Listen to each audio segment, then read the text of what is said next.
লাইফে কিন্তু একটা ভলক্যানো বুঝেন, আগ্নেয়গিরির মতো অনেক কিছু বিষয়ের অগ্নুৎপাত হয়েছে, অনেক কিছু বিষয় রিভিল হয়েছে আপনার লাইফে। আপনি হয়তো অনেক কিছু বিষয় ইনভেস্টমেন্টের করার কথা ভেবেছিলেন, সেই জায়গায় কেউ কেউ তো করেছেন আমি দেখতে পাচ্ছি। কারোর কারোর ক্ষেত্রে কিন্তু এখানে একটা সিচুয়েশন আমি দেখতে পাচ্ছি যে আপনাদের লাইফে এমন অনেক পিরিয়ড গেছে না, যেখানে আপনি চেয়েও সিচুয়েশনটাকে নিজের আয়ত্তে নিয়ে আসতে পারেননি।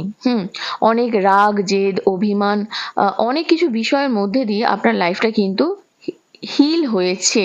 হ্যাঁ, হিল হয়েছে কেন শব্দটা আমি বললাম, প্রেজেন্টে আপনার অনেকটা ব্যালেন্স এসে গেছে, আপনি মেন্টালি আগের থেকে অনেক বেশি ব্যালেন্সড হয়ে গেছেন। হ্যাঁ বন্ধু, হয়তো আপনি বুঝতে পারছেন না, কিন্তু এটা খুবই সত্যি কথা। এবং আপনি পুরো বিষয়টাকেই না একটা ডিভাইনের উপর